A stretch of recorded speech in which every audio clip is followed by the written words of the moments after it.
This is A New Angle, a show about cool people doing awesome things in and around Montana. I'm your host, Justin Angle. This show is supported by First Security Bank, Blackfoot Communications, and the University of Montana College of Business. Hey folks, welcome back, and thanks for tuning in. Today, I am speaking with Zach Green, the president of BeAlive Studios in Bozeman, Montana, and the co-founder of Rivers Our Life. If we can keep people curious, and that's that gap between what we know and what we want to know, I think that's the secret sauce. Zach began his career on CBS's Survivor and oversaw production of the hugely successful survival series Alone. At BeAlive, Zach and his colleagues use multimedia storytelling to excite people about outdoor adventure and inspire conservation. Zach, thanks for joining me. Hey, thank you for having me. I appreciate it. Yeah, so tell us, where did you grow up and what did your parents do? I grew up in Connecticut. My mom is a nurse, and my dad was an executive in the reinsurance industry, based mostly in Manhattan. Super. So give us sort of the summary of how you made your way into the film industry. The short version of it is I studied abroad when I was in college, and I lived in Kenya and Tanzania for just about a year. I was studying archaeology and some environmental studies, and I ended up getting connected with a crew from National Geographic when I was doing some wildlife management there. Once I realized that that was a thing, that was a life that could be led, I wanted to do it, knowing nothing about storytelling or television or filmmaking or photography. But I just sort of figured it out. I graduated, got my degrees, and turned my attention immediately towards trying to march down this path. And here we are all these years later. You paint a picture of being in the right place at the right time with National Geographic, but that's an elite organization. Were there some secrets to how you broke in? I mean, so many folks are interested in getting into film and media and creation. And how did it actually happen? I was kind of a driver, a tour guide. Okay. And so my connection with Nat Geo at the time was limited to that. What I did do is I graduated. I got the only job with any connection in the entertainment space that I could get was with CBS in ad sales. So in Manhattan, wearing a suit and tie, sitting in a cubicle for just about 2 years, selling ad space. It was good. It was a great job, great people, but it wasn't for me. Yeah. I wanted to get on the creative side, but the naive part of me didn't understand that the business side and the creative side didn't have a ton of overlap. I was there for September 11th in Manhattan. Okay, And, wow. I was in my early 20s and realized that if something like this can happen, I may as well be doing something I love. And so I in earnest, it lit that, sort of fire under me to go after getting into the entertainment industry in the way that I wanted to. And so one of the shows that I happened to sell for was in the early days of Survivor. Yes. And that's the show that I got into. That was my first step into the entertainment industry, and finding out that I had zero skill in that industry, and they politely told me to keep in touch, which I did. I politely and persistently kept in touch with them for about 10 months until I was offered a 2-week job on season 5 in Thailand, and I quit my job in New York for an 8-week gig in the entertainment industry on Survivor. So I'm hearing the themes of sort of persistence and then being able to take a big risk when the moment arises. Absolutely. I don't often give a lot of advice, but in the entertainment industry, there's no one direct way to get it done. So no one person's story is the same as another, and which is odd, because in other industries, you study, you get a degree, you get your foot in the door at a company, and there's a path. Yeah. In the entertainment industry, you can bounce around a lot. But so to that end, polite persistence, working hard, having an incredible work ethic, and going above and beyond, and just having a good logical brain, making good decisions. But then also, I find that if you tell the people that are the decision makers what it is you want to do, even if it's an ultimate goal, and there's a lot of space between where you are and where you want to go, it's helpful because then those people, especially again in the entertainment industry, which is very it's gig oriented, it's contract work, and the jobs come up haphazardly. Start dates aren't always, they're not always end to end. So you want to be top of mind. If you want to stay in front of the right people, and that's just done with polite persistence.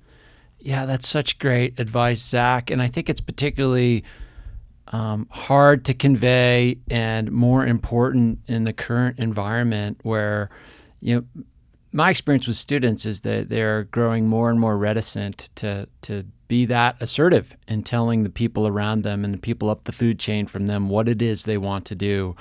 That notion of just simply telling people what it is you want to do and trying to be top of mind in the people that have access to opportunity that could benefit you, it just seems like it's such great advice.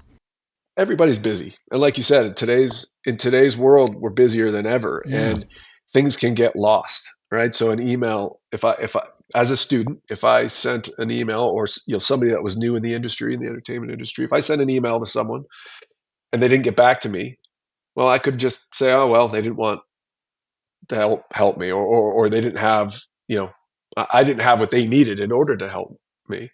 But the truth is, you probably just got lost in the fray. And so that's where the polite persistence comes in. So, talk briefly about how you navigated from one opportunity to the next. I mean, you've worked on so many successful productions across a variety of outlets and channels. How have you made choices in your career? Sometimes you have to take a risk and say no to a project, even if you are wanting for work.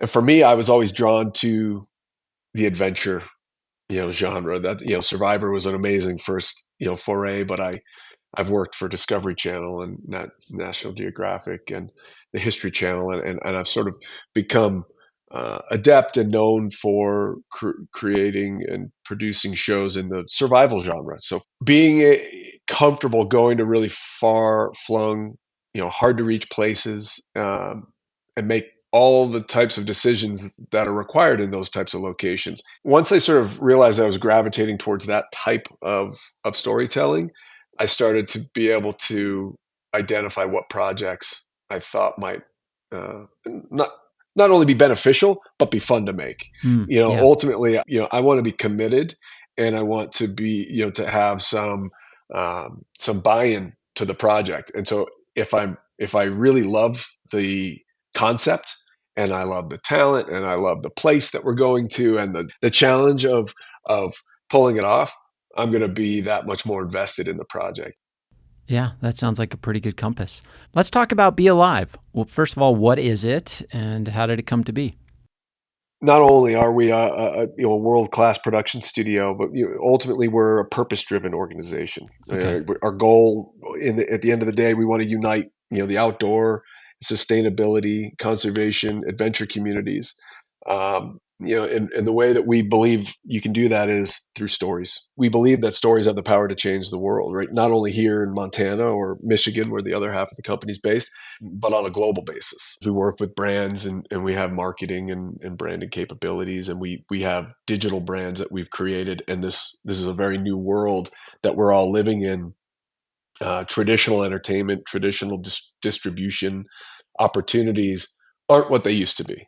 And so it's changing a lot. And so we are leaning very heavily into, social channels, the TikToks and Instagrams of the world, Uh-huh.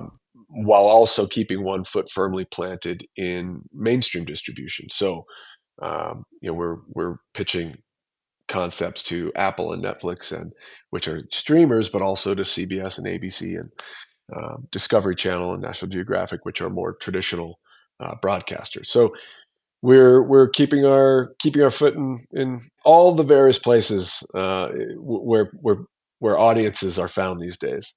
Sounds like you've got some work for hire, like a brand needs a video campaign of some kind. They can place it in a variety of outlets. And it also sounds like you're maybe developing programming to then sell to a streamer, like a Netflix or an Apple TV Plus or whatever. Is that kind of the general model?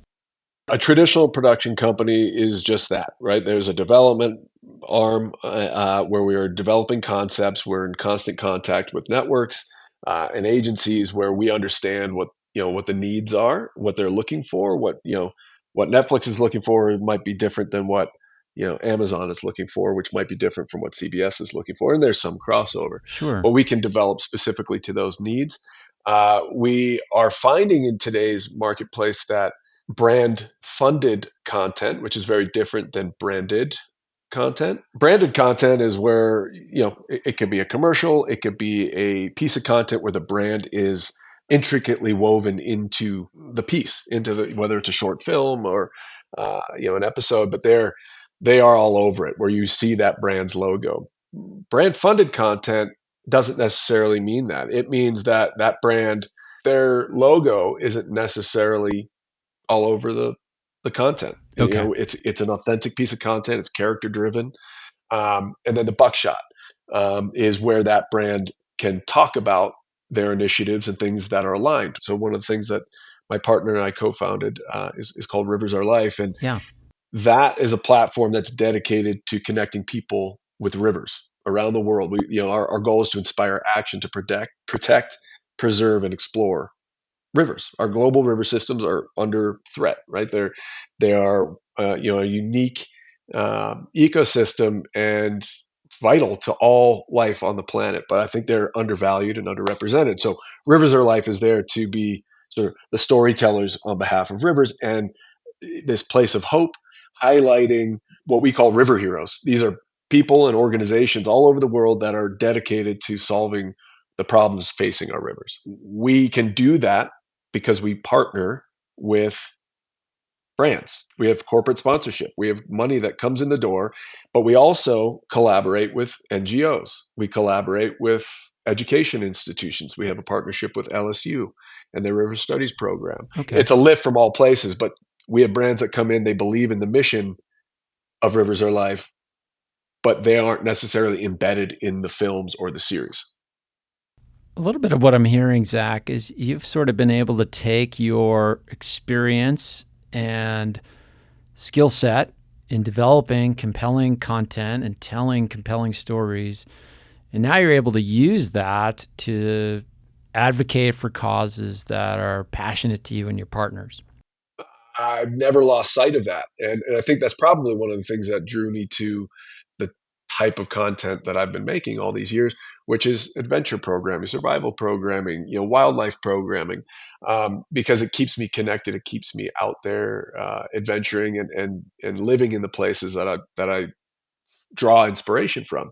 And so to be able to take what I've learned in sort of mainstream entertainment and apply it to conservation storytelling, which I believe is absolutely necessary. If as we move forward and in not only the new entertainment space, but as a community, as a global community, it's one of the best ways we can spread awareness about problems and solutions. I'd love to dig into that a little bit. What makes for a compelling story when you're talking about an issue like conservation or protecting a river or whatever the issue is you're trying to sort of draw people into? In your experience, what are the attributes of a piece of content that is particularly inspiring? And when I say inspiring, meaning that it sort of converts the audience to action. For me, it all starts with authenticity. If the story or the characters aren't authentic, then the audience or the consumer or the brand or the organization isn't going to care. From there, as I said, characters, are they relatable? Is the audience sitting there watching saying, oh, if I were in that person's shoes, this is what I would do, right? Whether it's a survival show or a piece for Rivers Are Life, you want your audience wondering how they could do something different or what would they do the same, right? So circumstance is another, big piece, right? It provides context for the story. It tells, it gives your audience the where, the when, the who, and why. So when people watch or they listen to something that evokes that emotion, they'll talk about it. And then hopefully they share it, and that fuels the awareness, which in turn fuels action. We'll be back to my conversation with Zach Green after this short break. A New Angle is proudly presented by First Security Bank, Blackfoot Communications, and the University of Montana College of Business. This show does not happen without these pillars of our community, and I'm so grateful for their support and encouragement. And speaking of support, have you checked out our new website yet? anewanglepodcast.com. There you can support our show directly with a variety of subscription options. Subscribers get access to bonus episodes, additional segments, writings, and other benefits. So check it out at anewanglepodcast.com. This is Mike Morelli, Executive Director at MCT, and you are listening to A New Angle. Welcome back to A New Angle. I'm speaking with Zach Green about the power of film to motivate action.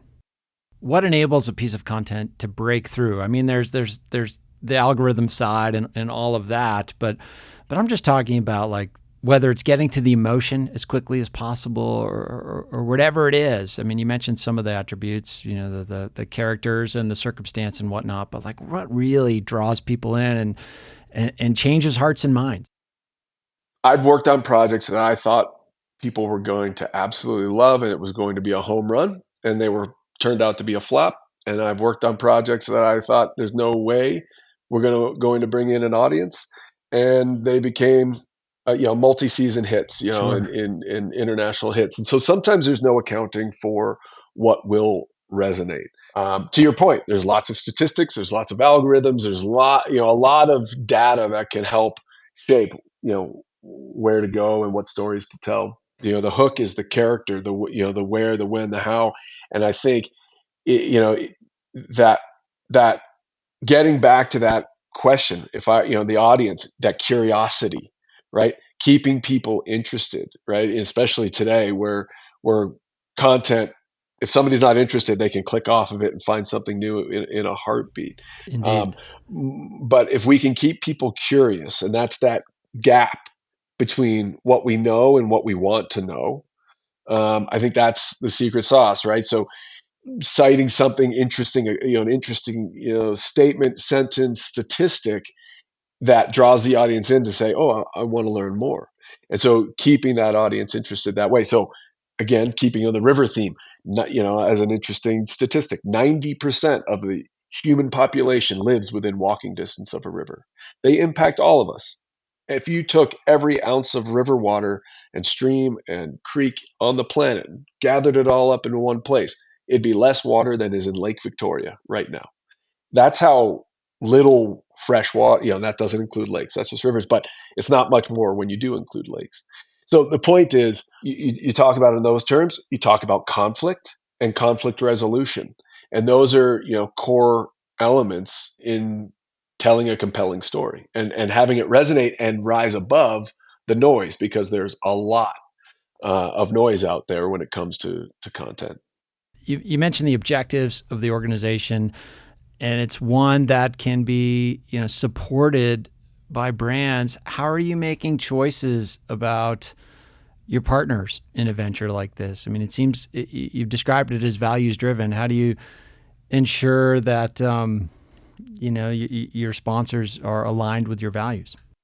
For me, for us, I think that if you've got a company that is authentically wanting to have a positive impact on the natural environment, then we want to work with you. I sort of take the Jane Goodall approach. Okay. And if you look at her stance on working with the oil companies in the Congo in the 80s, she took a lot of grief for doing that. We kind of take a similar approach, right? She pointed out that we would be somewhat hypocritical if she didn't work with them, right? She drives in cars and flies in airplanes and uses products made from petroleum, and the vast majority of us do use products like that every day. We go to hospitals, we eat food, we fly on planes, we drive cars, use Yes. computers. All these components, right, are derived from practices that are harmful to the planet, yet are like vital to our way of life. And I think that to solve these problems that are facing the world, it takes a lift from all these sectors. I think that's the core of the work, the collaboration. We need input from NGOs. We need government buy-in. We need, for policy change, we need industry buy-in. We need storytellers to help, put this in a way that's digestible. I think that at the end of the day, even if a company has negatively impacted ecosystems in the past, and they're authentically and genuinely interested in investing in solutions, then we should work with them. Yeah, and I think there's a question of scale in there as well. Like some of these large corporations that you're alluding to, even if they try to make small changes in their business practices, those can have huge impacts. Much more impact than, say, if an entire small organization orients itself towards some environmental cause. If the likes of a Dow Chemical makes a small change, it can have huge impact in a variety of places around the world. You bring them up; they're one of our founding partners. I mean, Indeed. they are, and they are genuinely interested. And I will be the first to admit I was skeptical, Yeah. and I have since learned. I've had conversations with their CEO Jim Fitterling, all the way down through his team. Their missions on sustainability and inclusivity are astounding, and they're doing amazing work, and I think they're doing a lot of work that is behind the scenes and people aren't even aware of. And I think that's the key right there, is they believe that they need to do right even if nobody's looking, even if they recognize their part in you know in history. Even with a bad past, I think companies, not only do they have the responsibility, they should have the desire to do good. Yeah, I mean, I think it's interesting how sometimes the standards that we sort of try to apply to large corporations, we find hard to apply to ourselves. And I'm not saying this to defend large corporations. I'm just trying to sort of make sense of the space that you're operating in. I mean, as you said a few moments ago, like we all participate in an economy that relies a lot on fossil fuels, for example, to do the things that we're accustomed to. Now, certainly as individuals, we can step out of that system. It takes some extreme effort in the case of fossil fuels, for example, for the average citizen to do that. But as consumers and citizens, we're trying to navigate these conflicts and hypocrisy in some ways that we live with on a daily basis. In order for corporations to be part of making change at scale, I would assume we need to at least have an understanding that they're trying to grapple with some of that hypocrisy too, I would imagine.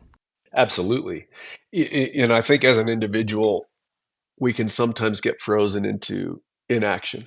The Yeah. smallest change can have a great impact. For instance, if everybody on the planet decided to eat, one day a week without meat, or they decided to ride their bike to and from work one day a week, stop running the faucet when they brush their teeth, recycle more. Small everyday moments matter. These stories that we're telling are inspirational in that way. Whether it's a kid like Cash Daniels, who's a teenager who started an organization when he was 7, just because he saw waste in his local river and decided he was Yeah. just going to do something about it.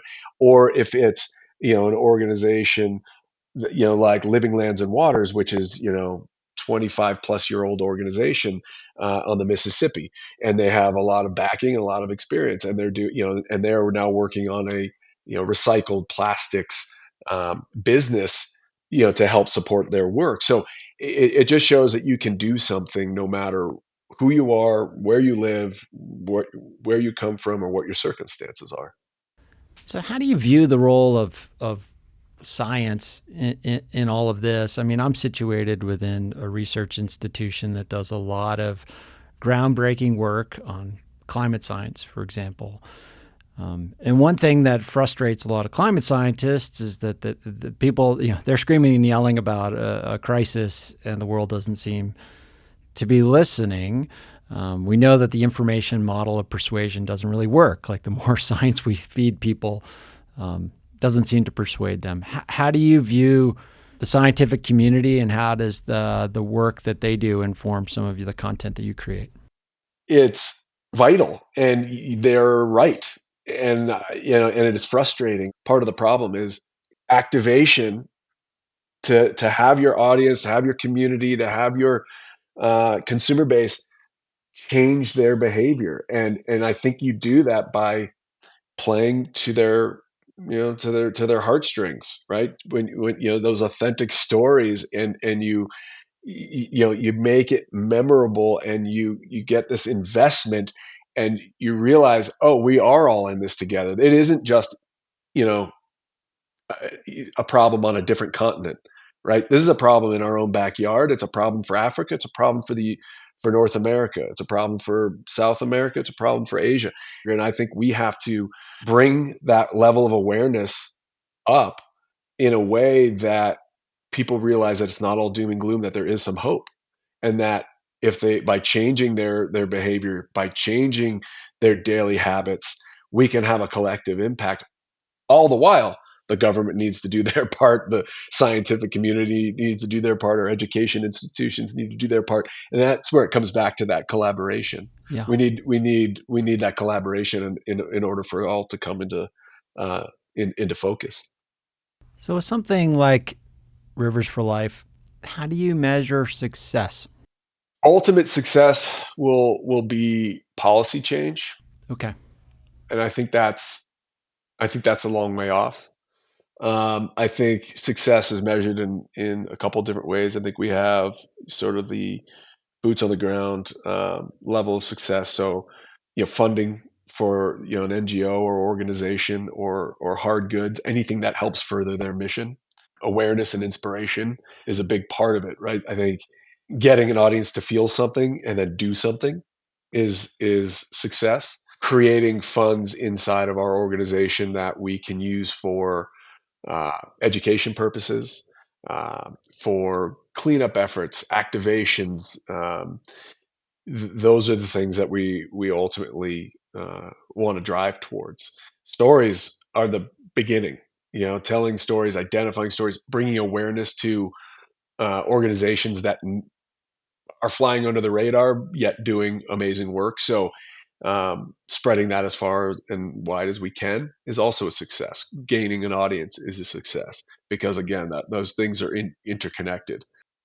Well, Zach, it's been great learning about not only your journey, but how you've sort of taken the skills that you developed and experiences you had across a variety of successful outlets, and have directed that energy toward issues you're passionate about and your colleagues are passionate about.